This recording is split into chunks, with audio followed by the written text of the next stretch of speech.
dengan anggotanya bernama Bapak Rudi Setiawan selaku Head of Investment Banking, yang mana kerjasama itu dilakukan dalam rangka menyiapkan dana Setiawan dan Bapak Rudi Setiawan untuk disiapkan oleh pihak PT SNP mengenai informasi guna melengkapi dokumen untuk dilakukan penjualan SNP agar terlihat sehat. Hal ini dilakukan dengan terlebih dahulu melaporkan Leo Chandra telah meminta Lendani untuk bekerja sama dengan SIDIK dan cara rekayasa laporan keuangan tersebut dilakukan SIDIK dengan meminta surat tuntutan dari izin untuk penerbitan MTN 4, penerbitan MTN 6 tahun 2018 emisi sekuritas atas nomor MTN yang bisa dijual yaitu 0,50%. 2017 di surat nomor 0 tangan dari Alfredi bahwa terhadap penjualan MTN yang diterbitkan oleh PT SNP dengan karakter emisi sekuritas diminta oleh terdakwa Andri Fandi untuk membuka saat terima dari PT SNP apabila MTN yang diterbitkan oleh PT SNP bisa dijual, di mana fee 3% tersebut diketahui masuk dari PT SNP tersebut rekening dari Andri Fandi pada PT bukti secara sah dan menyaksikan bahwa terdakwa benar telah melakukan tindak pidana korupsi secara bersama-sama dan tindak pidana pencucian uang sebagaimana dalam dakwaan satu primer, yaitu melanggar pasal 2 ayat 1 junto pasal 14 ayat 1 B Undang-Undang Nomor 31 Tahun 1999 sebagaimana diubah Undang-Undang Nomor 20 Tahun 2001 junto pasal 55 ayat 1 junto pasal 64 ayat 1 KUHP dan dakwaan kedua yaitu pasal 5 ayat 1 Undang-Undang Nomor 8 Tahun 2010 tentang pencegahan dan pemberantasan tindak pidana pencucian uang untuk terdakwa Maulana Lubis dan untuk terdakwa Andi Main. Berdasarkan yang tersebut di atas kami berkesimpulan bahwa perbuatan terdakwa telah terbukti secara sah dan meyakinkan bahwa terdakwa benar telah melakukan tindak pidana korupsi secara bersama-sama dan tindak pidana pencucian uang sebagaimana dalam dakwaan bersama primer yaitu melanggar pasal 2 ayat 1 junto pasal 15 ayat 1 B Undang-Undang Nomor 31 Tahun 1999 sebagaimana diubah tindak pidana pencucian uang. Tuntutan pidana. Sebelum kami menyampaikan tuntutan pidana terhadap terdakwa Maulana Lubis dan terdakwa Andi Fandi, izinkan kami dahulu untuk mengemukakan hal-hal yang kami jadikan pertimbangan dalam mengajukan tuntutan ini, yaitu sebagai berikut. Hal-hal yang memberatkan: perbuatan terdakwa tidak mendukung program pemerintah yang sedang dikerjakannya untuk memberantas tindak pidana korupsi. Terdakwa tidak mengakui kesalahan perbuatannya. Terdakwa tidak merasa menyesal perbuatan. Terdakwa telah mengakibatkan kerugian uang negara sebesar 272.450.000 rupiah. Bahwa perbuatan terdakwa telah merusak sendi-sendi perekonomian daerah khususnya provinsi Sumatera Utara. Hal-hal yang meringankan yaitu terdakwa belum pernah dihukum. Berdasarkan pertimbangan tersebut di atas, maka kami jaksa penuntut umum dalam perkara ini dengan memperhatikan ketentuan undang-undang yang bersangkutan menuntut supaya hakim pengadilan tindak pidana korupsi pada Pengadilan Negeri Medan yang memeriksa dan mengadili perkara ini memutuskan: 1. Menyatakan terdakwa Maulana Lubis terbukti secara sah dan meyakinkan melakukan tindak pidana korupsi secara bersama-sama dan tindak pencucian uang sebagaimana yang diatur dalam dan diancam pidana dakwaan satu primer yaitu pasal 2 ayat 1 junto pasal 18 Undang-Undang Nomor 31 Tahun 1999 sebagaimana diubah dengan Undang-Undang Nomor 20 Tahun 2001 junto pasal 55 ayat 1 junto pasal 4 ayat 1 KUHP dan pasal 5 ayat 1 Undang-Undang Nomor 8 Tahun 2010 tentang pencegahan dan pemberantasan tindak pidana pencucian uang sebagaimana dalam dakwaan satu primer dan kedua.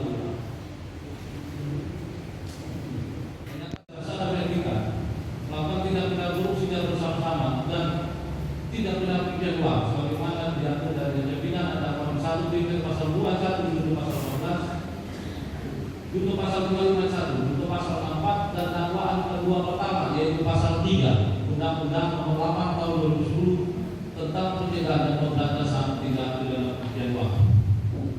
2. Menjatuhkan pidana terhadap terdakwa Maulana Khairudin dengan pidana penjara selama 19 tahun dikurangi selama terdakwa berada dalam tahanan, ditambah dengan pidana denda sebesar 1 miliar rupiah, subsidi 6 bulan kurungan, dan dengan perintah terdakwa tetap ditahan. 3. Menghukum terdakwa Maulana Khairudin membayar uang pengganti sebesar 514 juta rupiah dengan ketentuan jika terdakwa tidak sanggup membayar dalam waktu 1 bulan setelah putusan berkekuatan hukum tetap, maka harta bendanya dapat disita sebagai pembayaran pidana uang pengganti, dan apabila harta kekayaan terdakwa tidak mencukupi maka ditambah hukumannya selama 9 tahun penjara. Menyatakan barang bukti berupa 1 sampai dengan 111 agar terdakwa Maulana Khairudin dibebani biaya penjara sebesar Rp5.000. 2. Menjatuhkan pidana terhadap terdakwa Arif Fandi SHPH berupa pidana penjara selama 19 tahun dikurangi selama terdakwa berada dalam tahanan, ditambah dengan denda sebesar 1 miliar, subsidi 6 bulan kurungan, dan dengan perintah terdakwa tetap ditahan.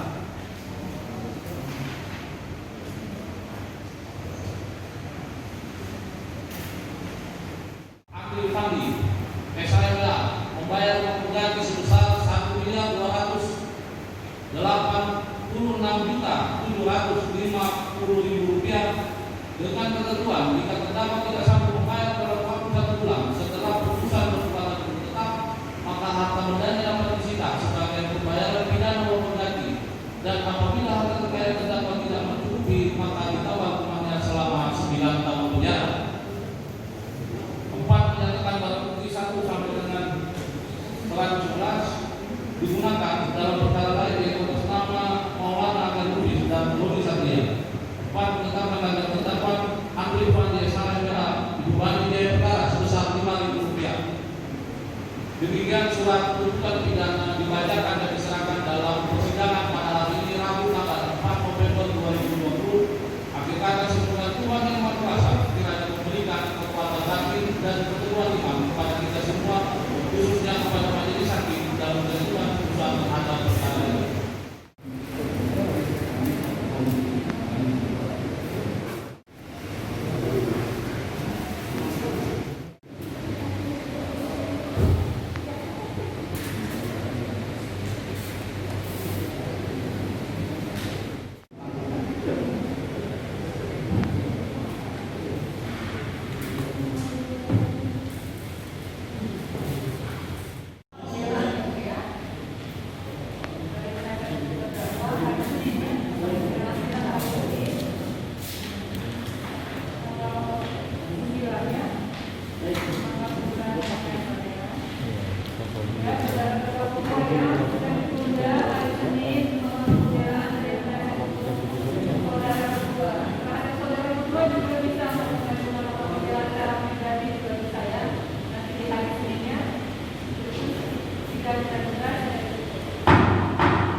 Kita mengacu kepada peraturan Jaksa Agung sebagai pedoman tuntutan pidana.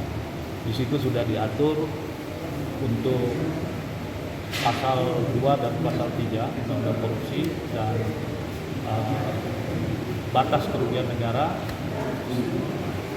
seberapa besar dan berapa interval tuntutan pidana, sehingga kami dalam mengajukan tuntutan pidana itu sudah berdasarkan SOP yang berlaku di kejaksaan. Tadi bisa lagi Bang, masing-masing terdakwa berapa tadi Bang kita itu? Masing-masing terdakwa itu untuk pidana penjara selama 19 tahun dan denda 1 miliar, subsidiar 6 bulan. Untuk uang pengganti Maulana Akhyar Lubis 514 juta. Jika tidak membayar uang pengganti dalam waktu 1 bulan, maka hukumannya ditambah menjadi 9 tahun penjara. Untuk Andil Fandi dibebani uang pengganti sebesar 1 miliar 286.750.000. Jika tidak membayar, maka hukumannya ditambah selama 9 tahun penjara. Bang, tapi total kerugian negara itu dari dakwaan jaksa itu 210 miliar. Ini bisa uang penggantinya jauh dari nilai kerugian negara, Bang. Ya, itu sesuai petunjuk pimpinan. Dan seperti kita ketahui berdasarkan fakta persidangan, yang menerima pembelian uang dari pembelian MTN ini adalah PT SNP. Jadi terdakwa ini kan menerima feedback, artinya marketing fee yang sebesar 3% tadi setelah pembelian MTN melalui PT MNC Sekuritas. Berarti Andri menerima 1,2 gitu, Bang. Iya. Ya. Dan yang Si Maulana menerima 514 berdasarkan transfer dari Andri Fandi, yang mana itu diakini sebagai jual beli tanah di Bogor yang berdasarkan fakta persidangan sampai sekarang akta jual belinya itu nggak ada. Jadi UP itu Pak, dasar kena Duduk, berdiri boleh Bu, berdiri ya. Berdiri ya. Ya. Maskernya sekalian rapi. Oke. Dipakai rapi lewatin hidung. Jadi menanggapi tuntutan jaksa penuntut umum, kami dari tim penasihat hukum terdakwa Andri Irfandi ya berpendapat bahwa jaksa penuntut umum berusaha membuktikan dakwaannya dengan mengenyampingkan fakta persidangan. Itu yang pertama. Yang kedua, apabila tuntutannya dengan uang yang tidak dipegang atau didapat atau diterima oleh terdakwa, khususnya terdakwa Andri Irfandi, dengan tuntutan yang 19 tahun penjara. Lalu apa tadi saya dengar? Denda 1 miliar dan lain-lain sebagainya, dan uang pengganti 1.286.050.000 kalau tidak membayar, maka hukumannya adalah 9 tahun. Jarang saya melakukan seperti ini. Jadi kelihatan ada sesuatu di sini. Ya, tapi itulah hukumnya. Kami serahkan kepada nanti majelis hakim yang akan menilai dan memutuskan. Saya rasa itu saja. Ya. Dan kami akan membacakan nota pembelaan di hari Senin tanggal 9 November. Saya rasa cukup. Terima kasih. Bu, tadi sedikit tadi jaksa penuntut umum mengatakan kenapa uang pengganti 1,2 itu karena menerima fee dari SNP. Itu benar nggak? Selama fakta persidangan tidak ada sedikit pun aliran membuktikan bahwa ada aliran dana sejumlah itu ke yang diterima oleh terdakwa Andri Irfandi. Tidak ada. Dan jaksa penuntut umum tidak pernah membuktikan ataupun menunjukkan bukti-bukti yang sah di persidangan ini. Terkait aliran fee yang dimaksud penuntut umum. Iya. Tidak pernah ada, hanya satu saksi yang mengatakan itu.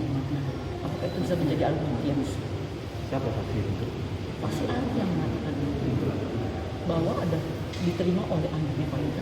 Semua saksi tidak mengatakan itu. Tidak ada yang tahu juga ada angka 3-4%. Ya, hanya saksi Arif ini yang Di mana itu? ya, Arif siapa? Arif Effendi. Iya. Selaku bawahannya Andri. Bawahannya Andri, head fixed income. Ya. Nggak bisa Mak.